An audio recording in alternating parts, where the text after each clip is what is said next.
tal? ¿Cómo están? Buenas noches. Estamos arrancando la caja negra. Estamos en Unicanal, estamos en vivo y en directo. Como adelantábamos recién, dos temas. El primero tiene que ver con el caso Piloto, el negocio de tener un narco preso.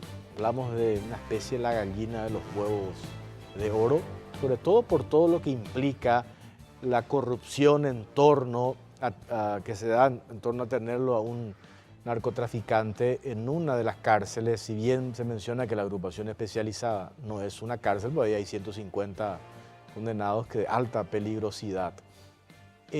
Preparamos un informe sobre el caso Piloto y a la vuelta vamos a hablar sobre cómo estamos en materia de seguridad con el coronel en situación de retiro, el abogado consultor Edgar Servín. Y a propósito, lo que ocurrió anoche entre las 22 y las 22:30, acribillaron, lo mataron cobardemente al empresario maderero brasileño Valdir de Campo en el retiro Tres Marías, en la estancia El Ciervo, Santa Rosa de la Guaraí, departamento de San Pedro. Lo que contó el médico forense, el doctor Araujo, del Hospital Regional de San Pedro. 11 disparos, prácticamente lo acribillaron, lo encontraron boca arriba, en posición cúbito dorsal, con la mano atada. Se presume que anteriormente lo tuvieron atado a un árbol y ahí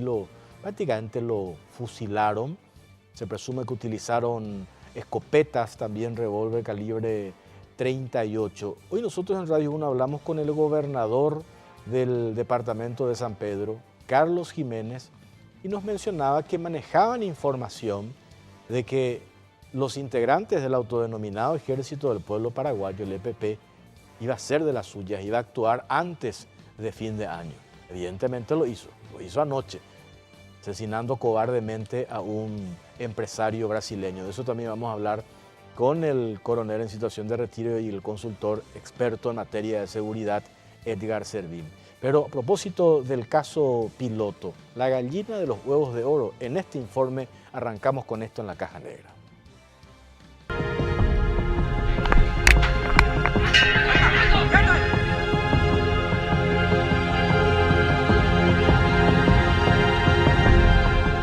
Piloto y el negocio de tener a un narco preso. La gallina de los huevos de oro.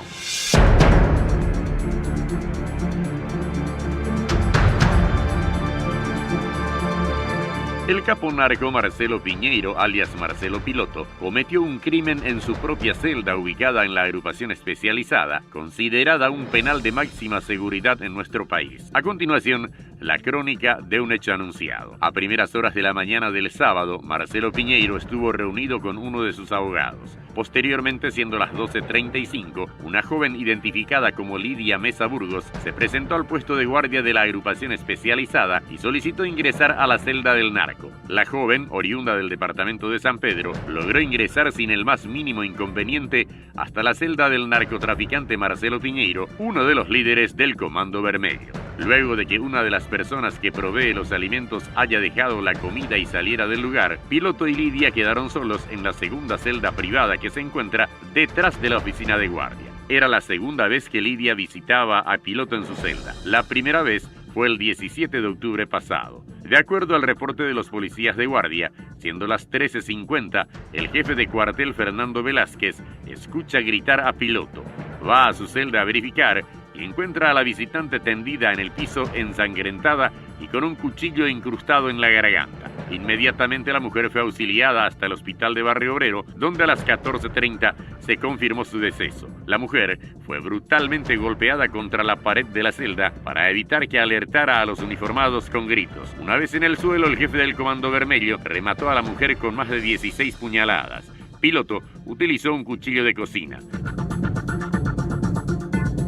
El ministro del Interior, Juan Ernesto Villamayor, quien llegó hasta la sede policial, dijo que esto fue una estrategia para evitar la extradición. Además, ordenó que se reemplacen los cubiertos de metal de los presos en la agrupación por los de plástico. Con este hecho, queda al descubierto que el narco Marcelo Piloto Piñeiro manejaba a sus anchas el sistema penitenciario, policial y judicial. Piloto burló todos los sistemas de seguridad. El alevoso actuar de Piloto en dependencias de alta seguridad del Estado pone en crisis la institucionalidad de la República y revela cuán lucrativo es tener a un narco preso en Paraguay. El gran negocio de los policías, jueces y políticos.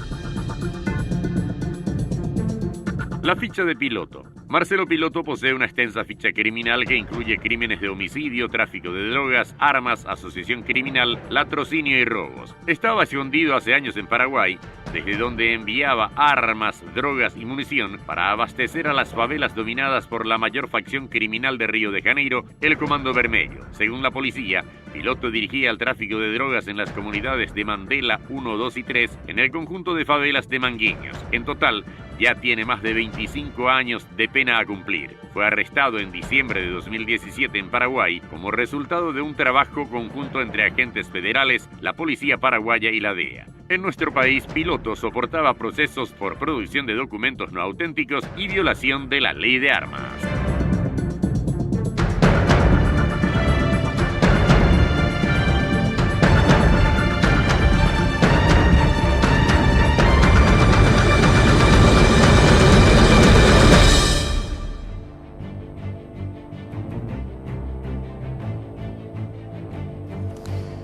Doctor Edgar Servín, ¿cómo le va? Buenas noches.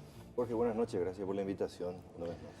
Esto que sucedió, hemos hablado un montón sobre el caso Piloto, me parece insistir, sobre todo en esto que hoy anunció el doctor Kriskovic, jurado de enjuiciamiento de magistrado, hacer una especie de trazabilidad del expediente. ¿Qué fue lo que pasó, verdad?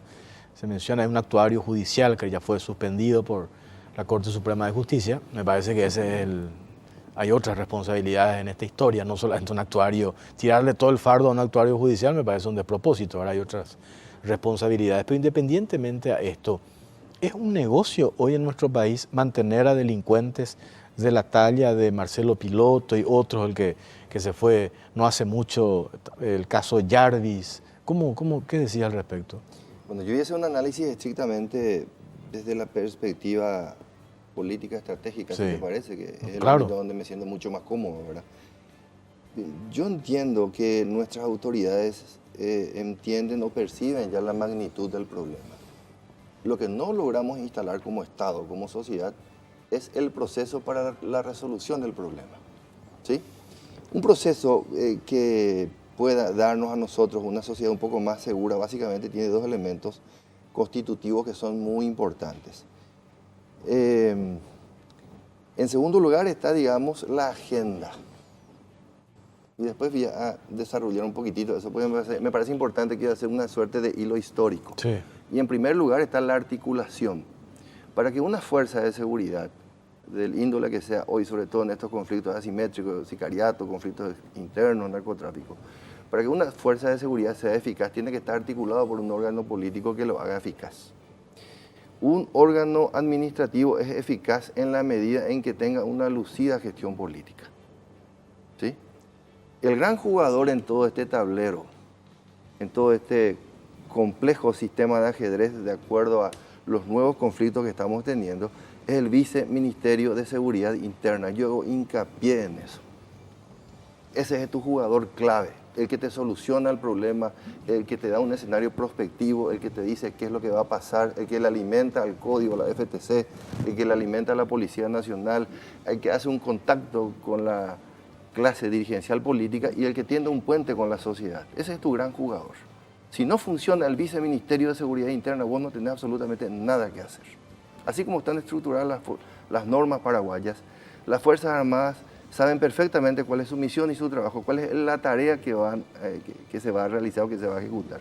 Entre paréntesis, ese viceministerio depende del Ministerio del Interior. Sí, yo no hago un ataque ad hominem. No, simplemente para ubicarme. Sí, claro, depende, claro. Eso estructuralmente del Ministerio del Interior. Por supuesto. Y hoy está a cargo de Viceministerio de Seguridad Interna. Bueno, yo quiero hacer una aclaración a propósito, ¿verdad? Yo no lo conozco a este buen señor Sosa Pazmor, nunca litigué en su juzgado. Ex juez, sí. No lo conozco yo a él, ¿verdad? Pero nosotros advertíamos que nuestras autoridades entienden el problema, pero no entienden el proceso para la resolución del problema, ¿sí? Y es un problema, digamos, casi estratégico del Estado paraguayo.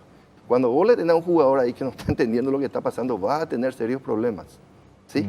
Entonces ahí tiene problemas y, digamos, de alguna u otra forma se forma un furúnculo en la policía, mañana puede tener un problema en la seguridad interior en zonas de la FTC o del CODI, ¿verdad? Ese es el gran jugador del sistema. Yo no quiero ser un poco, o sea, yo me desenvuelvo en un ambiente técnico, mis respuestas son técnicas, no me desenvuelvo en un ambiente político, pero voy a tratar de dar explicaciones sencillas para que la gente pueda ir entendiendo, porque siempre se me critica porque mi lenguaje es demasiado técnico, ¿verdad? Cuando la policía llegó 3 veces a impactar en el centro de gravedad del EPP, nosotros descubrimos una cosa, que el peor enemigo de esta gente es la inteligencia. Entonces, el método se denominaba policiamiento basado en análisis de la información, más la aplicación es militar. La policía tiene ciertos límites para efectuar operaciones militares. En cambio, las Fuerzas Armadas tienen eso que la policía no tiene y viceversa, se complementan. ¿Sí? ¿O se deberían complementar? No, se complementan en el sentido teórico y estrictamente teórico.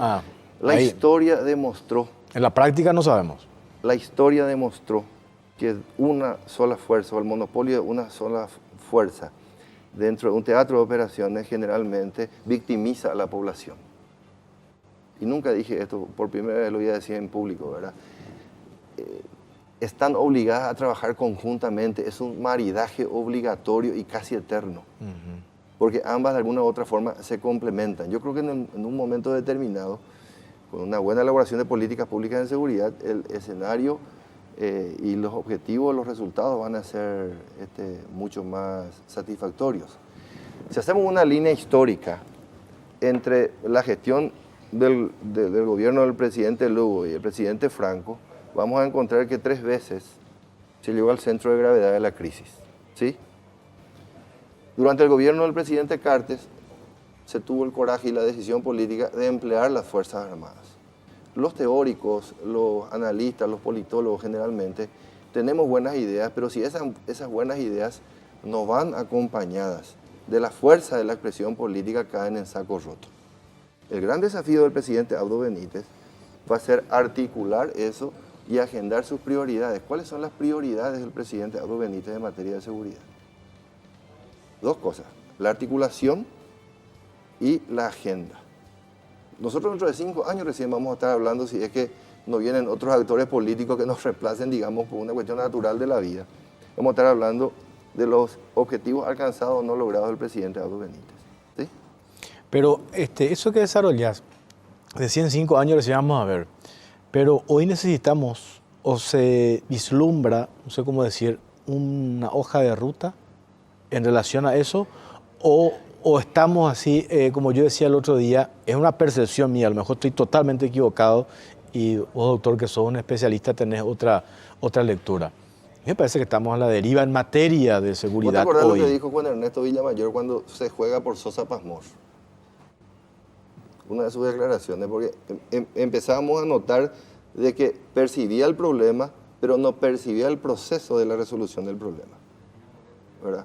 Cuando nosotros advertíamos eso. Y la respuesta, una de las respuestas, tiene que haber alguna grabación por ahí en algún medio, del doctor Villamayor fue la siguiente: sí, pero él va a cooperar y nos va a ayudar para acelerar los procesos judiciales, sea en fiscalía, en sede administrativa y sea en el Poder Judicial.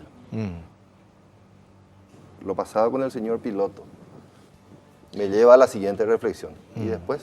¿Qué pasó con eso? ¿Y después? Pero eso que declaró Villamayor, refiriéndose a la labor y conociendo de dónde viene Sosa Pasmor, coincide con eso que desarrollaste en relación a la actividad que tiene que desarrollar el viceministro de Seguridad Interna.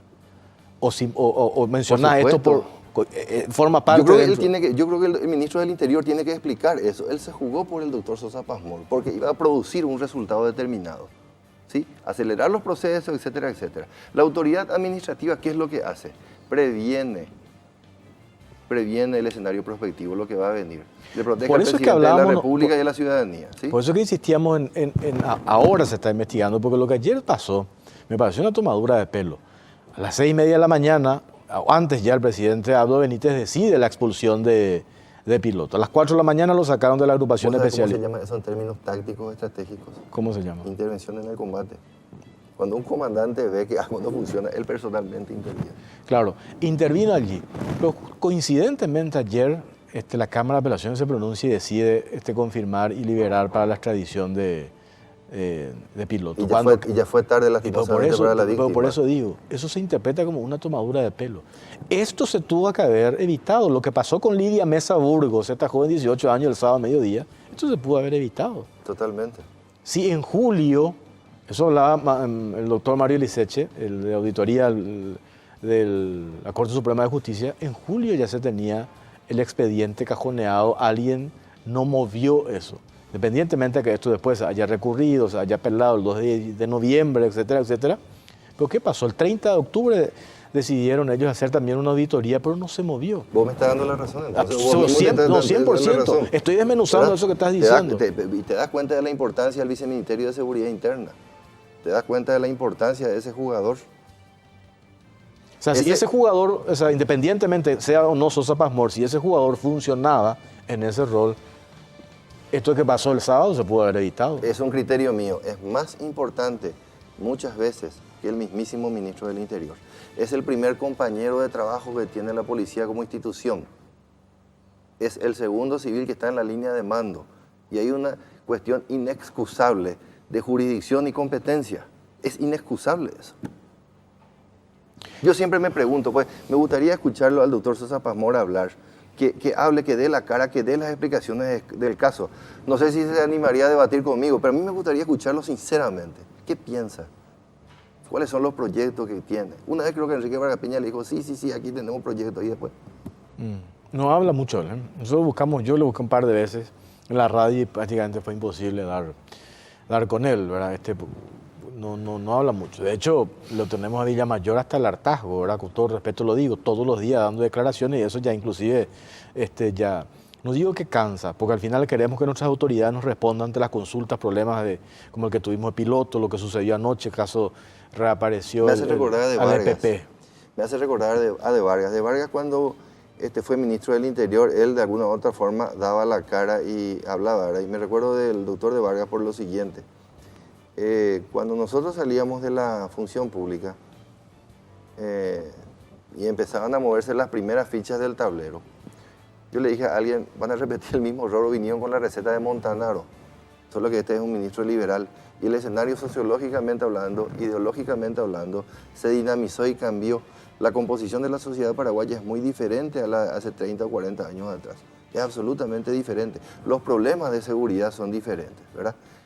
Yo tenía la esperanza, lo digo por primera vez, de que el doctor De Vargas le vaya bien, porque de alguna u otra forma me dio la impresión que el presidente Cartes quiso reprisar o repetir ese proceso, no hablo de nombres, pero ese proceso que se venía dando desde el año 2008 en adelante, con una mayor profesionalización de la cartera del Interior, ¿sí? Y De Vargas, un abogado de nuestra misma escuela, de nuestra misma casa de estudios, es agente fiscal, un penalista connotado, muy buen profesional, tuvo, digamos, la dificultad, entre comillas, o la realidad de que las Fuerzas Armadas intervienen en el escenario de la seguridad interna. Cuando las Fuerzas Armadas intervienen en el escenario de la seguridad interna por una necesidad imperiosa del Estado paraguayo, cambia absolutamente toda la percepción y toda la realidad. Si no tenés hoja de ruta te vas a estrellar. A Dios gracias y por suerte, a Dios gracias, nuestros mandos militares son mandos competentes y responsables. Aparte de la denuncia que sí. ¿Dónde entra todo esto que mencionás, la Secretaría de Inteligencia, la tiente nueva, o el ministro de Inteligencia, creo que el doctor Aquino, Esteban Aquino? ¿Dónde entra esa figura dentro de todo esto? Entiendo que depende de la Presidencia de la República. Depende de la Presidencia trabaja de la República. Directamente con la Presidencia de la República. La policía tiene sus órganos de inteligencia, el Ministerio del Interior tiene sus órganos de inteligencia, el CODI o la FTC tiene sus órganos de inteligencia. Pero ahí pues es cuando hablamos con y vos sabés, varias veces hemos hablado con el proyectista, el ex diputado, mi amigo Hugo Rubín. Él lo que quería con esto es centralizar en uno solo. Entonces, ¿cómo es que puede funcionar cuando mencionás, doctor, en el Ministerio del Interior, en la Policía, en las Fuerzas Armadas, en otro órgano dependiente de la Presidencia de la República, que funciona en la Secretaría de Inteligencia. Pero ¿cómo se articula eso? ¿No tendría que haber uno solo para que se dé un trabajo único, una sola bajada de línea, una sola institución que recoja toda esa información y que la administre y la utilice como tiene que ser? Porque cada uno por su lado, como dudo mucho que eso resulte. Es un tanto complejo. El sistema de inteligencia o la labor de inteligencia es un tanto complejo. Tiene diferentes tipos de campos. Yo te puedo asegurar muchas veces que una información de inteligencia, un elemento de los 51.000 kilómetros cuadrados que abarca el área del código de la FTC, quizás sea útil para él en ese lugar y no para el órgano superior. Te pongo un ejemplo muy práctico, muy práctico. Vamos a suponer que haya una información de inteligencia vital que caiga dentro de uno de los órganos del Estado, subalterno o subordinado, Policía Nacional, Departamento Antisecuestro, por ejemplo. Una información vital que pueda impactar en el corazón mismo de una organización terrorista, de sicariato o del propio DPP. Yo te puedo asegurar que esas personas van a guardar para sí esa información y van a comunicarle al eslabón superior inmediato.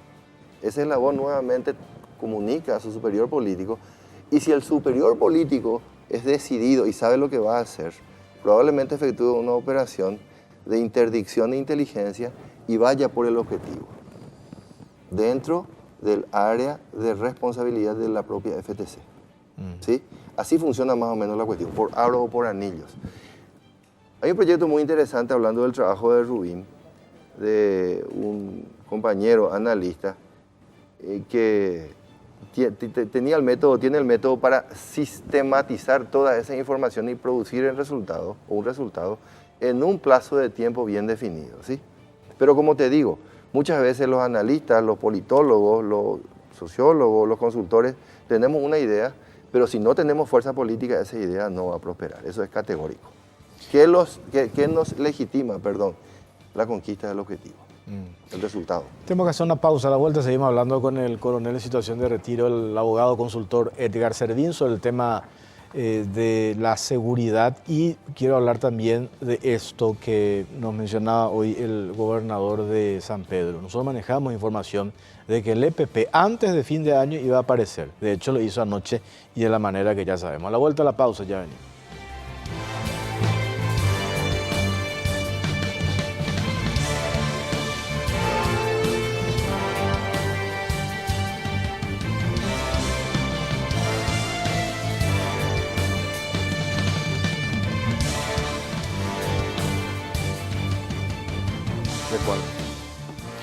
Bueno, seguimos en la caja negra. Quiero dejar ya de lado el tema piloto. Pues antes de saltar esto y ir al tema EPP, lo que ocurrió ayer anoche en San Pedro, en tu lectura, ¿hizo correcto el presidente Mario Abdo Benítez en expulsarlo? Totalmente. Sí. Totalmente de acuerdo, por favor. Administrativamente hablando, jurídicamente hablando, es procedente. La pregunta es por qué no se hizo antes, porque no se dio esta coyuntura, me vas a decir. Yo siempre digo, hay una anécdota que siempre cuento y no hago mención a su gestión ni nada por el estilo, pero dice que Stroessner, cuando le iba a echar a alguien, a un ministro, a una connotada autoridad, le llamaba y le pedía explicaciones antes de tirarlo afuera y echarlo, ¿verdad? Enviarlo al ostracismo, ¿verdad?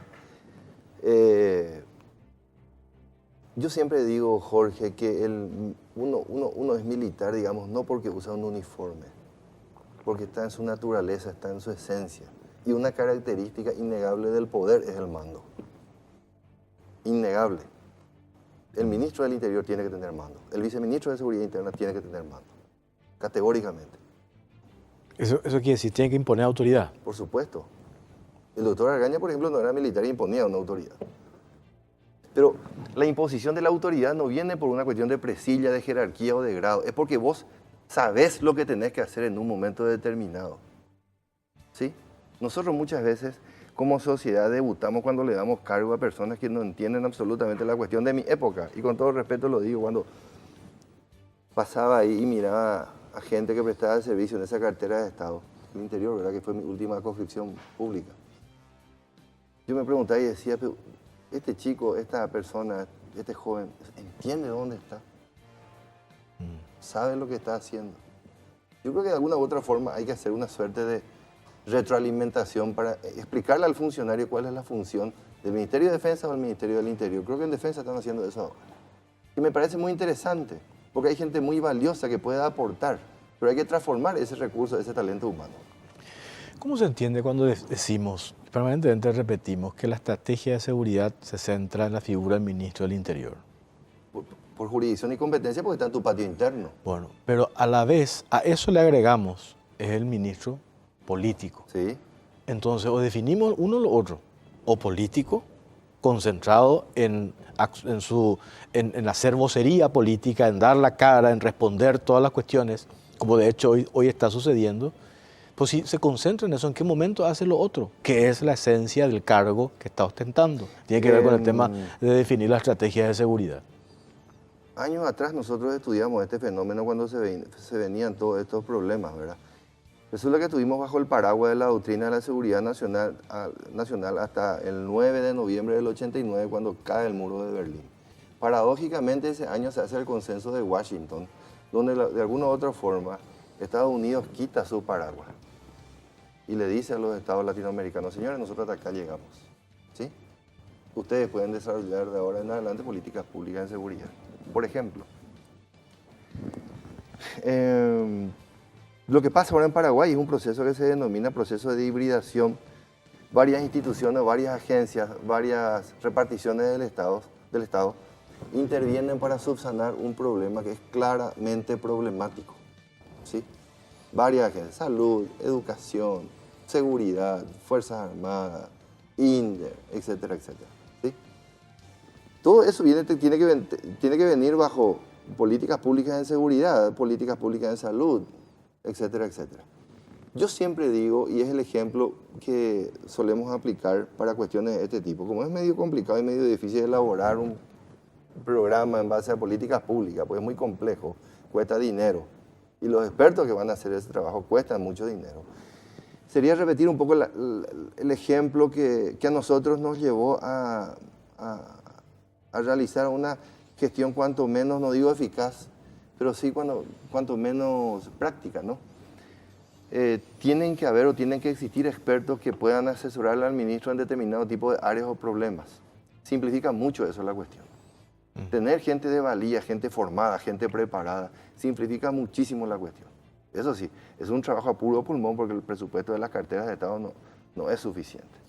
Ahora, esto que pasó anoche, San Pedro, nuevamente hace de las suyas el EPP, en 11 disparos, este empresario brasileño, nombre Aldir de Campo, lo retuvieron a otras 4 personas, al resto lo liberaron y a él lo ejecutaron. Eso estaba explicando el doctor Araujo, del forense, que tomó intervención. Se manejaba, eso nos decía el gobernador, la información de que iban a actuar antes de fin de año. Y ahí vemos imágenes de la quema de tractores, de una camioneta también, en el retiro de la estancia El Ciervo, Santa Rosa de la Guaraú, departamento de San Pedro. Y el gobernador planteaba lo siguiente: se probó el gobierno anterior, se instaló la Fuerza Tarea Conjunta, se insistió en el tema de la presencia del Estado, que siempre se habla, pero sin embargo hoy tenemos otra vez esta realidad, la manera cobarde en que liquidaron a un empresario brasileño con el argumento de que estaban talando árboles. Le preguntaron sobre este tema al ministro del Interior, dijo: ese argumento nadie cree. En realidad ellos poco o nada les importa el medio ambiente, lo que en realidad a ellos les importa es que estén liquidando los árboles y se queden sin su área donde ellos están o se mueven, donde ellos operan. Entonces acá la pregunta obligada es: ¿dónde está qué estamos haciendo mal? Y a partir de este hecho nuevo, que con las amenazas, con los panfletos que dejaron, que se insiste con el tema de la soja, productos transgénicos, etcétera, etcétera, directamente lo vamos a fusilar, así como lo hicimos con este empresario brasileño. La amenaza que deja el EPP. ¿Cómo actuamos nosotros? Mientras la expresión política no asuma la responsabilidad del problema del EPP y el problema del sicariato es claramente un tema político, no es un tema técnico, militar ni policial. mientras no exista una autoridad política que sea responsable, va a ser imposible la articulación. El fusible es el pobre comandante del código de la FTC que no tiene vela en el entierro. Me voy al campo del morbo ya. 6 subáreas de pacificación están desplegadas en la zona. 6. Teóricamente hablando, la doctrina militar cubre esas 6 subáreas, ¿verdad? La doctrina dice que un batallón de infantería tiene que tener 800 hombres. 6 por 8, 48, 5.000 hombres, ponerle que tiene que estar desplegado por cada subárea de pacificación. Una de ellas, solamente una de ellas, no llega a 90 hombres. Hay 51.000 kilómetros cuadrados, 20.000 en San Pedro, 13.000 en Amambay, 18.000 en Concepción. Es imposible que las Fuerzas Armadas o la FTC pueda darle una solución al tema, así como está estructurada. Me contaba alguien ayer, una persona muy importante. Por eso lo decía así categóricamente. Es imposible que la FTC dé solución. Te digo más, un exsecretario muy mediático de la Senat decía en el gobierno anterior, ¿verdad? Nosotros estamos para combatir de frente al EPP. Tenía 200 hombres y según sus propias declaraciones, creo que el 70% estaba sumido en la corrupción. Un excomandante de la Policía Nacional. Y me cuentan esos protagonistas me cuentan. Un excomandante de la Policía Nacional se va y le dice a un coronel, jefe de operaciones, mire coronel, esta es una causa policial. ¿Cuánto es el presupuesto? Tanto. Muchas gracias, muy amable. Se embolsa el presupuesto ante los ojos de sus propios camaradas. Con ese tipo de gente no vas a ganar nada. Vale, esto que declaró el ministro del Interior ratifica que reiteraron ayuda al gobierno, a Colombia, por la experiencia que ellos tienen. ¿Ese tipo de asistencia sirve o no sirve? Depende de cómo se elabore la problemática del problema. Hoy dijo Federico Delfino, dijo algo que a mí me llamó mucho la atención y me inquietó académicamente hablando, ¿verdad? Dijo el doctor Delfino, que está muy afilado, dicho sea de paso, está terminando una maestría, una especialización de 1 año, de que fácticamente, técnicamente hablando, no existe posibilidad de conectarle al EPP con el narcotráfico. No existe. No. Todos pensábamos que sí. El camino es ese. Pero materialmente hablando, ¿qué es lo que busca un investigador, un analista? Pruebas. No existe. Eso quizás explica la falta de recursos, la falta de logística o la falta de potencia de fuego y de combate y de armas que tiene que tener cualquier movimiento insurreccional, ¿no? Si nosotros partimos de la base de que existe una sociedad entre el EPP y el narcotráfico, y ello no es así, y no está demostrado. Nuestra estrategia falla. Falla. La premisa es falsa. ¿Sí? Me quedo con lo que dijo Federico Delfino, que me parece muy interesante. Ahora, hoy estamos asumiendo de que eso es así, de que hay una conexión. Yo no sé cómo está trabajando Juan Ernesto Villamayor ahora, no sé cuál es su premisa. Pero si pedimos asistencia a Colombia... Es valiosa, ojo, claro, es valiosa. Yo le tengo mucho afecto Pero ya no hay duda cómo operaba las FARC. ¿Pero por qué? ¿Vos sabés quién administró el Plan Colombia? ¿Quién? El Congreso norteamericano, por eso fueron eficaces. Bajo 4 componentes, que no recuerdo muy bien ahora ya. Pero había 4 componentes. Creo que era talento humano definido, objetivos definidos, presupuesto definido. O sea, cada bota, cada uniforme, cada elemento, cada aeronave, cada fusil, cada granada está totalmente trazabilizado y cuantibilizado. No estaba a mano del Congreso colombiano. Había una potencia que tenía un interés manifiesto en la resolución del conflicto. Entonces, por eso nosotros creo que tenemos que ser muy claros en esa cuestión. Pues con eso que estás diciendo, que el manejo, cuando se habla de potenciar a la Fuerza Tarea Conjunta, hoy le preguntaban al vocero de la FTC, al mayor Luis Apesteía, dijo de ninguna manera la solución va a ser que nosotros salgamos de acá. Pero por supuesto. Porque existen voces, incluso referentes de la iglesia allí, totalmente, que insisten en que los militares tienen que abandonar la zona. Por favor, de ninguna manera. Entonces, ¿qué es lo que tenemos que hacer? Potenciarlos, dotarlos de equipamiento, presupuesto, pero ahí dijiste... Me quedo con el principio de la entrevista. Lo que nuestras autoridades no están entendiendo ahora es el proceso. El proceso tiene 2 componentes. La articulación de la eficacia, es decir, hay que hacerla eficaz a la Fuerza Tarea Conjunta, a las Fuerzas Armadas, al CODI. Y en segundo lugar, la agenda. ¿Cuál es la agenda que tiene el presidente Mario Abdo Benítez con respecto a la seguridad? ¿A qué le va a dar prioridad? Categóricamente tenemos que nutrirle. Él insiste reiteradamente en el combate al crimen organizado. Hay un combo ahí. Sicariato, narcotráfico, terrorismo. O sea, es un escenario un tanto complejo, un tanto fragmentado, ¿no? O sea, vos tenés como diferentes tipos de guerritas dentro del territorio paraguayo. Yo creo que esa es una dificultad principal que hay. Si no da un golpe de timón, si no da un manotazo a la cuestión, yo creo que puede tener serias dificultades. Hay expertos del sector privado que son muy interesantes. Hay pocos que son conocidos, pero hay gente nueva que se va arrimando. Si toda esa gente pudiera aglutinarse dentro de un buró que pueda proporcionarle a un estratega todas las herramientas o las informaciones que él tiene, yo creo que ese estratega va a jugar como el ajedrez y va a desplazar todos sus elementos dentro del teatro de operaciones. ¿Hoy estamos conformes con la gestión de Juan Ernesto Villamayor o no? Es muy temprano, 2 meses. 3. El tiempo lo dirá. Doctor, gracias por su tiempo, muy amable. A vos, mi disculpa, me invitaron en reiteradas oportunidades y el trabajo es muy ruin, como dicen los brasileños. Gracias de todos modos. Adiós, gracias. Bueno, a la vuelta de la pausa ya está con nosotros el arquitecto Dani Durán, ministro de Urbanismo, Vivienda y Hábitat.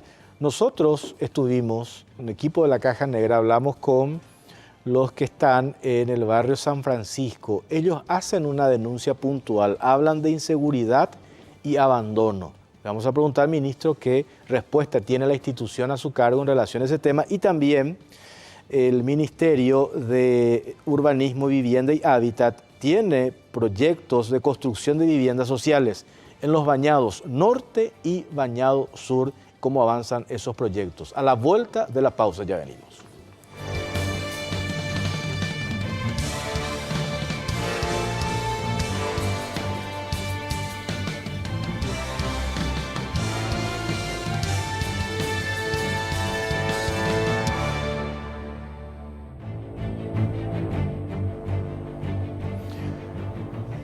Bueno, seguimos en la Caja Negra. Segundo tema que vamos a tocar esta noche. Ya está con nosotros el arquitecto Dani Durán. Él es ministro de Urbanismo, Vivienda y Hábitat. ¿Qué tal, ministro? ¿Cómo le va? Bien, Jorge, buenas noches para vos y para la audiencia. Siempre me quedo todavía con Senavitat, no me acostumbro. Es un proceso lógico, es un proceso, normal. ¿verdad? Sí, entonces, cuando ellos entraron en Senavitat todo el mundo se acordaba de lo anterior y así sucesivamente. Sí. Bueno, preparamos nosotros un informe, fuimos hasta el barrio San Francisco, hay denuncias puntuales que hacen familias de allí, hablan de abandono, falta de seguridad, de que tanto se promocionó, se habló en el gobierno anterior de lo que iba a ser el barrio San Francisco y dicen que están prácticamente dejados a su suerte. Por eso a la vuelta de este informe me gustaría hablar sobre ese tema. Con mucho gusto.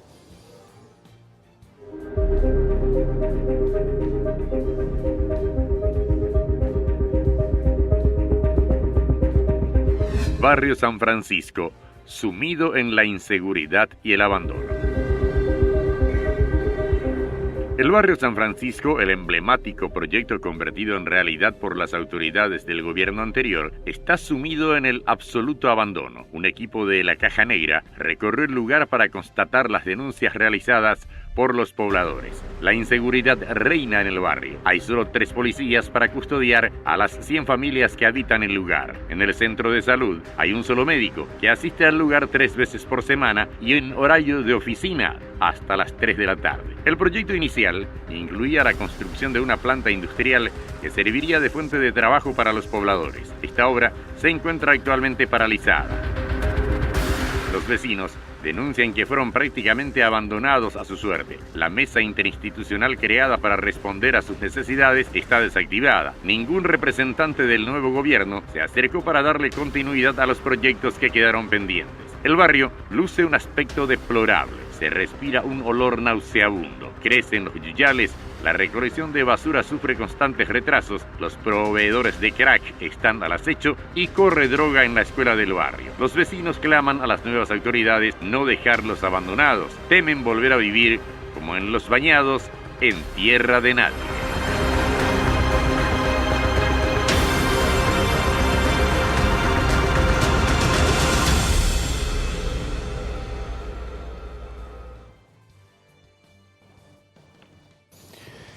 Ministro, ¿qué respondemos ante esta situación? Después tenemos un par de notas breves con pobladores Ramona Jiménez, Eusebia Gauto, Jorgelina Fretes, quienes insisten en esto que nosotros presentamos en el informe. ¿Qué le decimos a esta gente, ministro? No, y efectivamente es una situación con alto nivel de riesgo, eso hay que reconocerlo.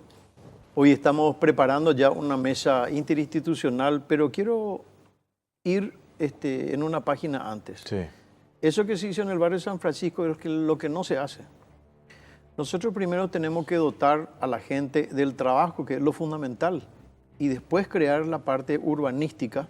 Y ejemplo, constantemente lo da Corea, lo da China, en donde ellos crean toda la parte urbanística primero de la ciudad y después le imponen el trabajo y después viene la gente. El mero hecho, imagínate vos, de esta gente que está acostumbrada, muchos recicladores, van al barrio de San Francisco, tienen un mejor hábitat. ¿Y el trabajo?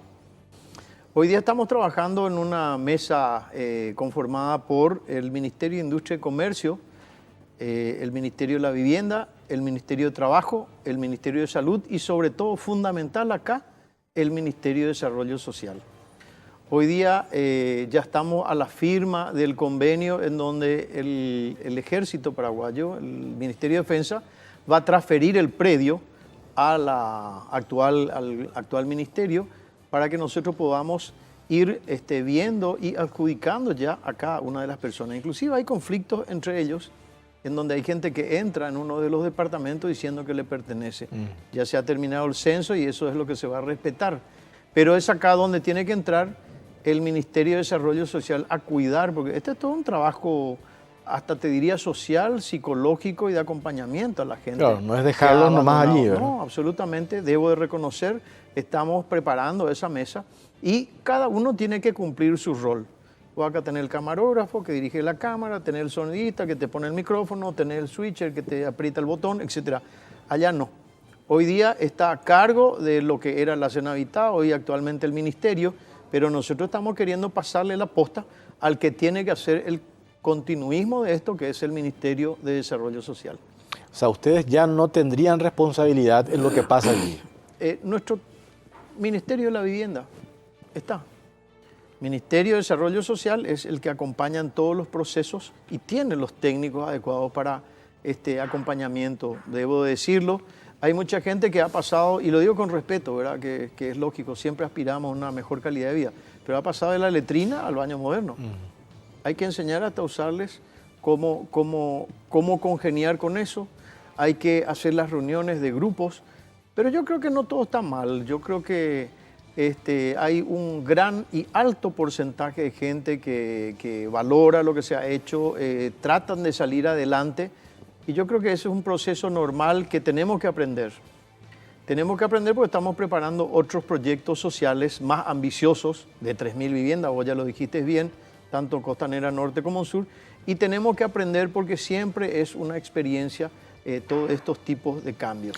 Yo lo venía repitiendo hasta el hartazgo. Cuando se insistía, se hablaba del barrio modelo San Francisco, yo me moría que esto funcione, de ganas de que funcione, porque si esto funciona, podemos repetir este mismo proyecto en otros sitios como de hecho se puede dar. Pero, por ejemplo, la planta industrial, porque esto se había anunciado, porque arrancaste diciendo que lo primero que tenemos que darle a esta gente no es solamente un espacio digno donde vivir, sino también tiene que trabajar.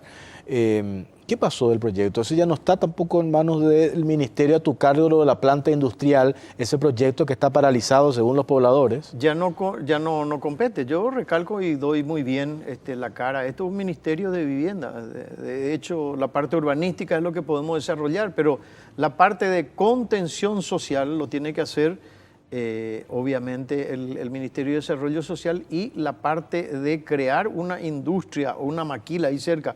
Por suerte hoy estuvimos hablando con Fernando Leri, un gran emprendedor, un joven emprendedor.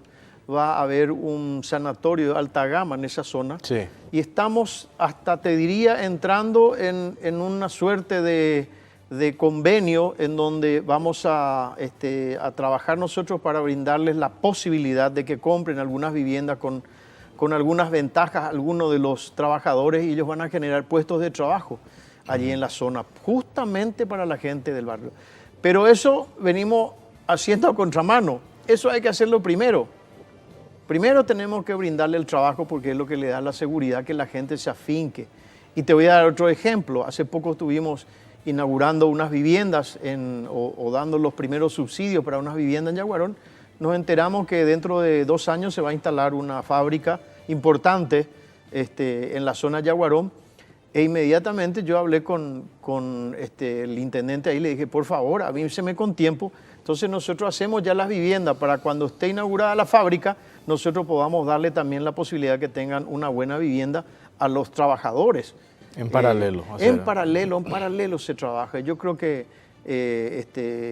vamos a hacer esta mesa interinstitucional, va a ser muy importante. Mientras tanto vamos a tratar de que se involucre más la gente y no dejarles abandonada a la gente en el barrio San Francisco. Tenemos este testimonio de una de las pobladoras, Natalia, por favor. Ramona Jiménez pide seguridad para todos, solo hay 3 policías en ese lugar. A ver.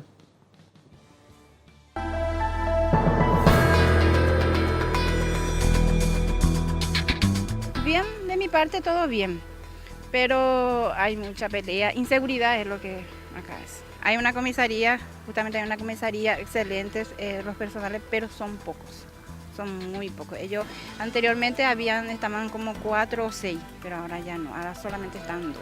Y se turnan, y es muy difícil así con 2, con tanta gente acá, es dificilísimo con esa gente. Con 2 es poco, o 4 es poco también, tiene que ser más seguridad, más policía. Está el LINCE también, quiero también que nos acompañe el LINCE, el narcótico, eso queremos. Yo pido de mi parte, como yo soy la primera en venir acá, yo pido encarecidamente al gobierno, a quien se encargue de todo esto, que haga una oficina, que haya una oficina narcótica. Eso es lo que nosotros necesitamos acá, porque hay muchísimos drogadictos, y más todavía son jóvenes, niños ya están involucrados en eso. Eso es lo que yo pido, seguridad para nosotros mismos y para los niños y para todos. Yo soy afectada justamente en eso, en la seguridad, porque yo estoy en planta baja y ya me entraron 2 veces a robar las ropas de mis hijos. Y acá en nuestro barrio, por ejemplo, 3 veces a la semana nomás viene la pediatría y eso. Creo que eso es lo que debería mejorar un poco más su asistencia, ¿verdad? Pero acá cerca hay el puesto de salud de Bayoque, que nos atiende muy bien también. Gracias. La seguridad tenemos que apretarle un poco más porque eso sí falta, porque justamente tenemos poco policía acá, tenemos apenas 3 que está de guardia cada entrante de la comisaría y nos faltaría realmente más seguridad de parte de los policías. Ellos quieren hacer su trabajo, siempre hace correctamente como yo veo, pero sí falta más apoyo para ello. Y también me gustaría pedir que haya LINCE también en nuestro barrio, que entre un poco LINCE también, porque eso nos ayudará mejor. Nosotros como vecinos, buen vecino que somos, hablamos y nos estamos reuniendo. A ese caso, bueno, estamos solucionando de a poco, pero siempre necesitamos el apoyo de los policías.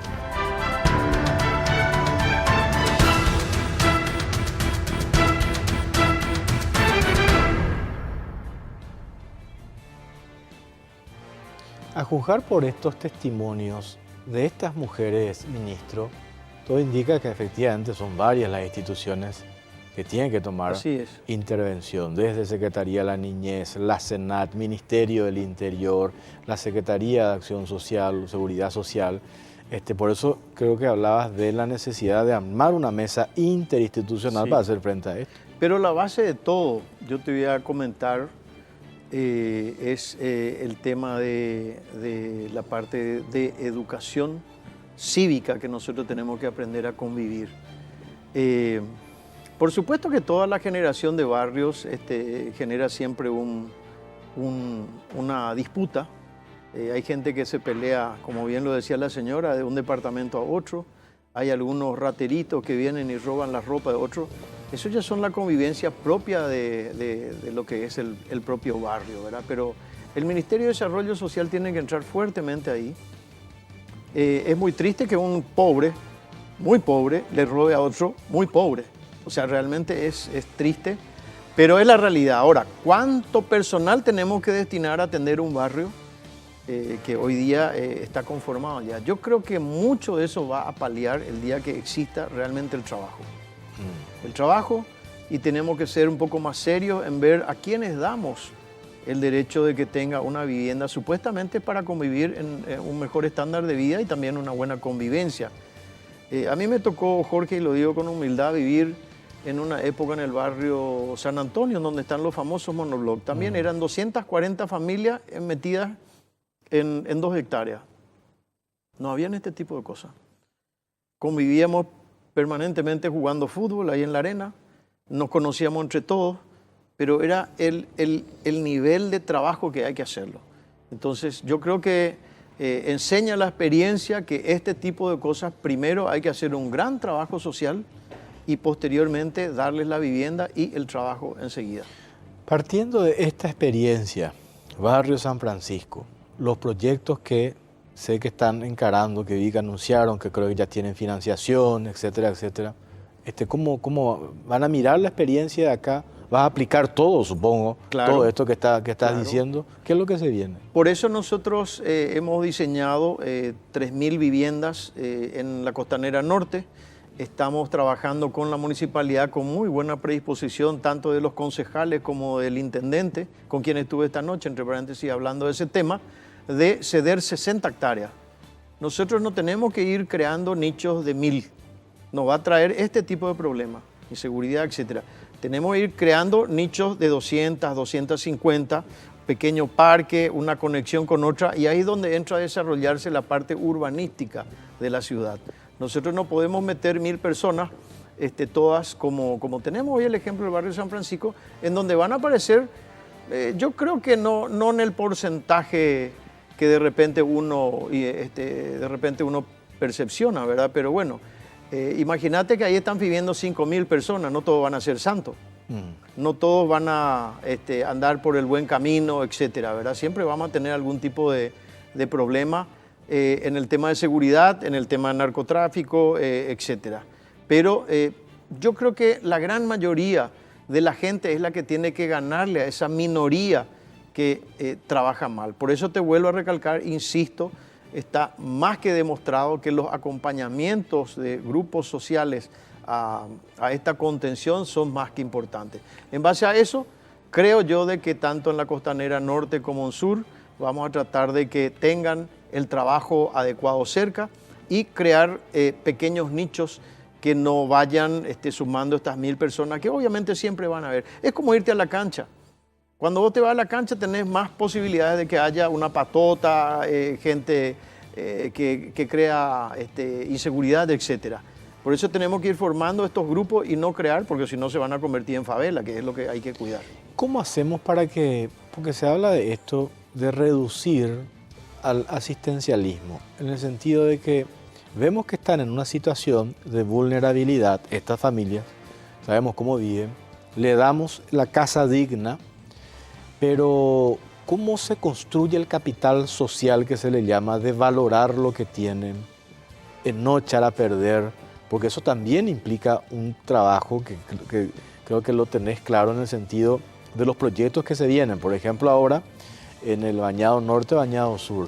O sea, ¿cómo hacer que se construya ese capital social? Porque si no, es como que el Estado tiene la obligación de darme una vivienda, me da la vivienda, pues yo no valoro, destruyo, no tengo esa educación de la que hablaste. ¿Cómo vas a hacer en este tiempo? Eso ya lo tuvieron otros países y voy a referirme al ejemplo muy bueno que estamos tomando de Chile. Hay que hacer un gran acompañamiento social y sobre todo ahí es donde prima mucho la educación también. ¿Será eso que nosotros queremos para nuestros hijos? Yo creo que no. Yo creo que estas familias también quieren la oportunidad, pero recalco, insisto y me reafirmo. Yo creo que del 100% de las personas que están ahí, son 90% familias trabajadoras, humildes, pero trabajadoras, y que tienen que enseñarle o hasta corregirle, te diría, ese 10% que crea la inestabilidad, el tumulto. Así que yo creo que el gobierno ha cumplido en gran parte su misión de darles un mejor vivir. Nos falta, claro que nos falta seguir el acompañamiento social y nos falta sobre todo generar más educación, que es lo que comprende, y yo creo que va a ser el gran desafío en los próximos años. Tengo que hacer una pausa, a la vuelta seguimos hablando sobre este tema. Desde tu gestión, arquitecto, ministro Dani Durán, nosotros nos quedamos y se instala 30.000 viviendas. Entonces yo hablo y dice, Dani Durán tiene que superar las 30.000 viviendas. Es una cuestión de cantidad, una cuestión de calidad y de vida, en mostrar que efectivamente darle 5.000 o 10.000, realmente esas familias están demostrando una evolución y no caer en esto que estamos viendo, que yo no sé si hay también hoy ¿cómo es que el otro día me decían? Yo por eso te iba a preguntar que me responda a la vuelta de la pausa. Lo que pasó con Juan Ernesto Villamayor, tema Lince, yo no sé si es real, pero es lo que a mí me dijeron. Quisieron desinflar el grupo Lince porque es propaganda cartista. Entonces yo no sé si el tema San Francisco, como tanto se usó, tanto se habló con Soledad Núñez San Francisco, entonces ahora no le vamos a dar tanta pelota a San Francisco porque es propaganda. Entonces yo digo, si eso es real, digo que sería... lamentable. Sería lamentable, ¿verdad? Sería lamentable. Nosotros trabajamos para todos los paraguayos. No tenemos por qué diferenciarnos un gobierno de otro. Esto es un trabajo en conjunto. Por eso te decía que la experiencia del barrio de San Francisco nos tiene que servir para hacer mejor las próximas cosas. Y ojalá que el próximo ministro de Vivienda que venga haga mejor las cosas, porque eso es construir ciudadanía. Pausa, ya venimos hablando sobre este tema.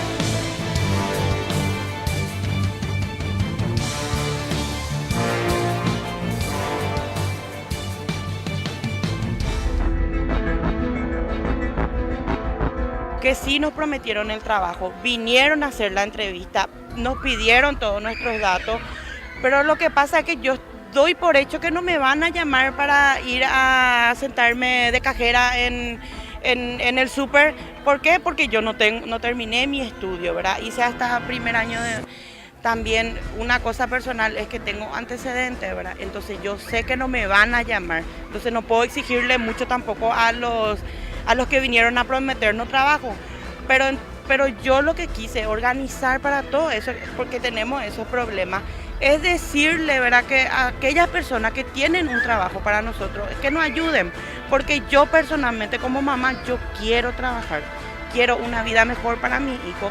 Por mi hijo dejé muchas cosas, tengo una vida pasada, por mi hijo vengo en este lugar, ya soporté muchísimas cosas, yo hago torta, vendo por ahí, hago ensalada de fruta, a veces hay venta, a veces no hay venta, ¿entendés? Entonces vos lo que vos vas trabajando a diario, vos utilizás a diario. Si vos tenés un trabajo mensual, entonces vos vas a ir mejorando tu calidad de vida.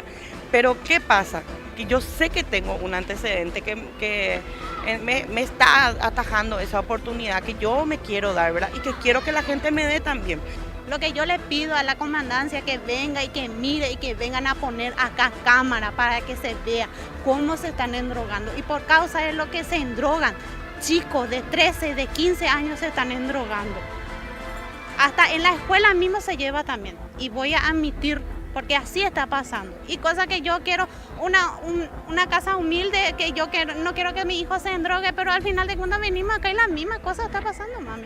Yo por ejemplo, como madre, yo no quiero que mi hijo se funda en la droga. Yo no quiero, por toda la madre estoy hablando, nadie no queremos que nuestro hijo se esté drogando. Como te digo, la comandancia y al comisario, la hora que él quiera que venga y que venga a controlar acá en la placita y en la escuela. Se cubren todo entre ellos mismos, se cubren todo. Claro que se sabe, pero el tema es que como una directora y dice directora no le van a poder atajar a esa clase de personas. Se va, le habla a su mamá y su mamá se va y le hace zarambío, le va a la directora en algo.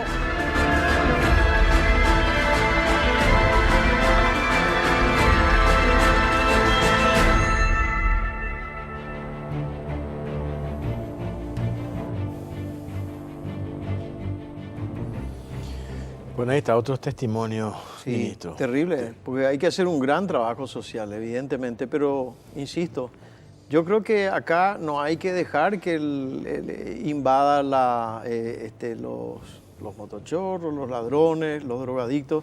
Hay una mayoría de gente sana. Esa mayoría tiene que contar, repeler, y probablemente también es allí donde entra sacar la gente que va a contaminar. Normalmente siempre te dice que cuando una manzana está podrida te puede podrir el resto del recipiente. Hay que sacar eso, hay que extirpar. Pero, insisto, tiene que haber un gran trabajo social que hacerlo ahí. Nos tiene que servir de experiencia todo, ¿verdad? Hay que llamarlo, invitarlo y sentarlo acá a Varela.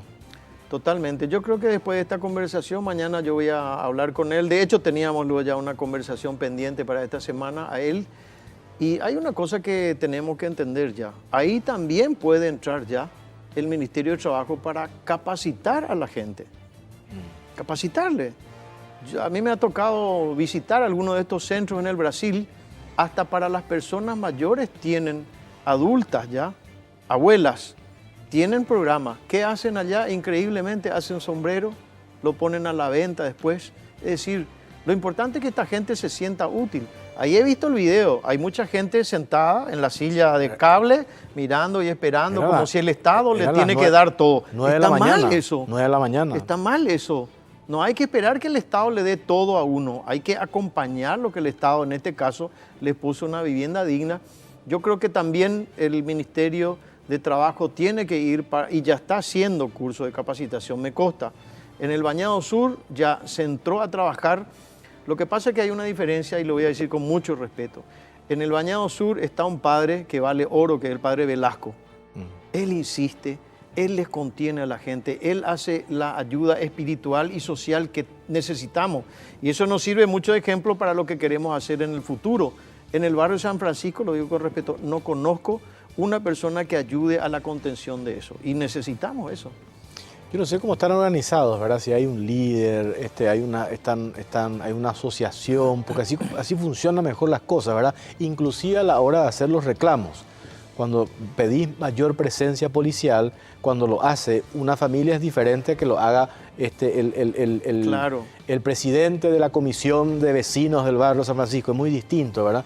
Me dejás tareas pendientes. Mañana vamos a ver si nos atiende el ministro Varela, a preguntarle sobre este tema, porque escuchamos el testimonio de estas personas y es una preocupación, porque si acaba mal, esto salta acá en la ciudad, nos llega a la ciudad, llega a nuestras escuelas, llega en materia de inseguridad, y ese es el tipo de contención que hay que hacer, el que yo te hablaba. Y ¿verdad? Después lo otro, hablarle a la ministra también Bacigalupo, que por ejemplo puede ellos, desde la institución, el Ministerio del Trabajo, hacer en relación a estas familias, porque no sé en qué quedó lo de la planta industrial que se había diseñado, porque aparentemente eso no tiene avanzó, el permiso ¿verdad? municipal, que es lo nosotros tenemos que entender, hay cosas,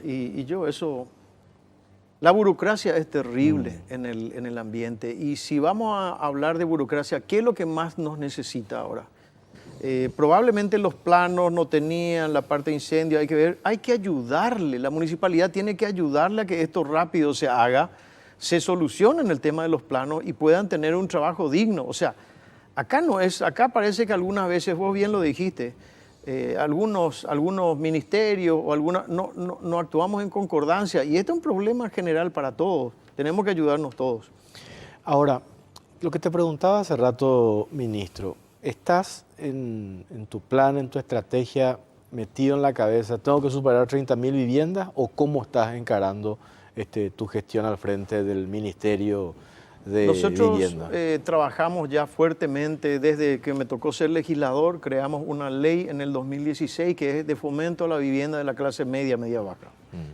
No solamente vamos a seguir creando, porque cuando digo duplicar o tratar de solucionar los problemas, no enfoco solamente como se atendía en la Senavitat, que era meramente viviendas sociales.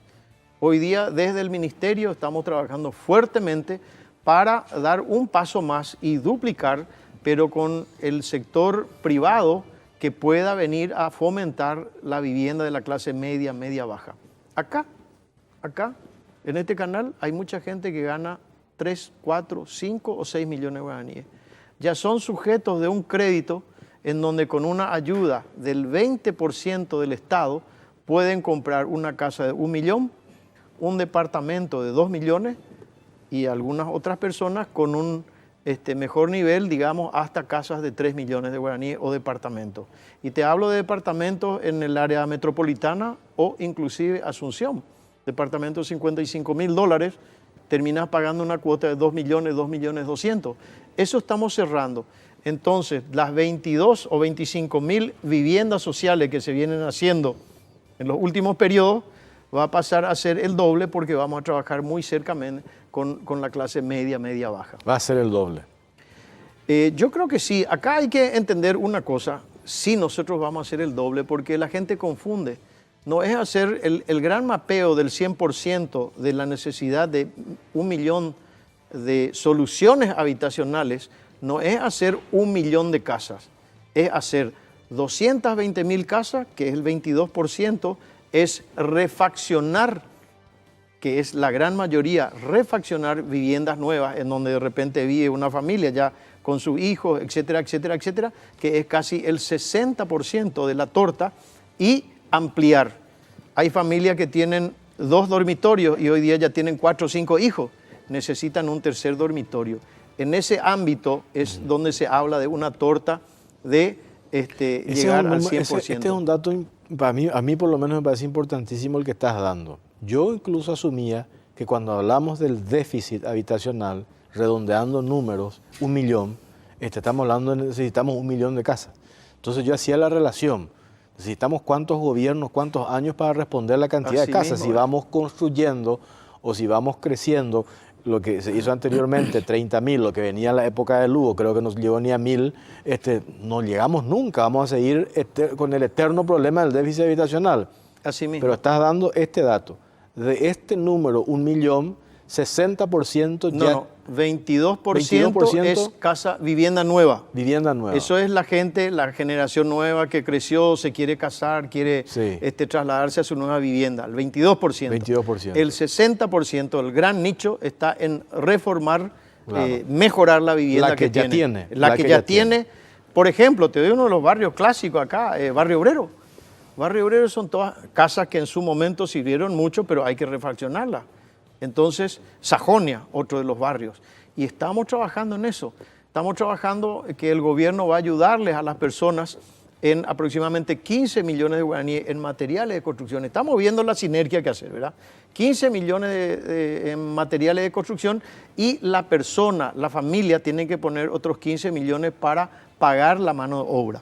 Entonces, hoy veníamos dando una respuesta necesaria también, por ciento, a los que estaban en una situación de extrema pobreza o de vulnerabilidad, que no tenían luego nada, se priorizaba eso, por eso se insistía sobre viviendas sociales. Hoy es un poco elevar eso y darle oportunidades a esas familias que ya tienen un pedazo de tierra, ya tienen una pequeña construcción porque necesitan crecer. Totalmente. Vos sabés que te doy este dato. Tuvimos esta semana una reunión entre el Ministerio de Educación, Ministerio de Salud, Justicia, Trabajo, Interior, Defensa, Senat, la mayoría de los empleados públicos. ¿Sabes cuánto logramos ya que necesitamos solamente para los funcionarios públicos? Más de 5.000 viviendas que ellos, gente que gana bien, que quiere mejorar su vivienda o ampliar su vivienda y necesita del apoyo del ministerio, y en eso estamos trabajando. Yo creo que vamos a hacer un gran trabajo, tenemos gente muy capacitada en el ministerio y tenemos la gran voluntad del gobierno, que es muy importante. En ese sentido... Nos faltó BNF. BNF con más razón todavía van a venir porque ellos son los dadores del crédito, ¿verdad? Todos estos empleados cobran con la tarjeta del BNF. Yo creo que, yo quiero responderte acá, por lo menos a nivel personal te voy a decir. Vinimos para sumar los buenos que se hizo en el gobierno anterior y en los gobiernos anteriores en cuanto a viviendas y corregir lo que haya que corregir, pero no acortar. Acá nosotros debo reconocer un gran trabajo que se hizo, por lo menos en los últimos años. Nunca he visto que la vivienda social o la vivienda entre en un foco tan importante como hoy día es.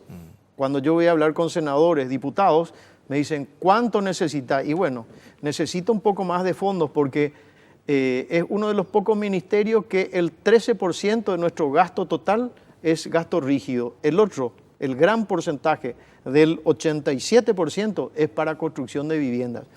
¿Ya tenés esa plata? Vamos a remar para conseguirlo porque ha habido un recorte en todos los sentidos, pero creemos y tenemos el compromiso de que en la medida que vayamos ejecutando, vamos a disponer los fondos. Y acá quiero darte un cuadro que es muy importante, que en estos primeros 100 días, nosotros hemos llegado a 2.500 soluciones, que es darle ya la oportunidad a la gente para que pueda tener su bono que le permita construir. Y esto lo hemos hecho en los 17 departamentos del país y hemos generado, esto es lo más importante, no solo mano de obra. Mira cuánto dice acá, cuánto dinero se va a distribuir, a ver dónde está, ahí está. 194.000 millones de guaraníes que hoy día a través de las viviendas se están distribuyendo en los 17 departamentos del país. Genera mano de obra, genera dinero que circula, porque circula en todo el país, y tenemos la satisfacción de que mucha gente ya va a poder tener su vivienda digna social. El año que viene el gran compromiso es entrar en los trabajadores, funcionarios públicos, enfermeras, médicos que ganan lo suficiente para acercarse a la entidad bancaria, tener un bono del 20% del gobierno y el resto una financiación a través de preferentemente el Banco de Fomento o cualquier otra cooperativa. Estamos haciendo la sinergia. Yo creo que en los primeros meses del año que viene ya vamos a estar lanzando el producto. Convengamos lo siguiente, y supongo yo que lo vas a reconocer porque sé que es tu forma de actuar.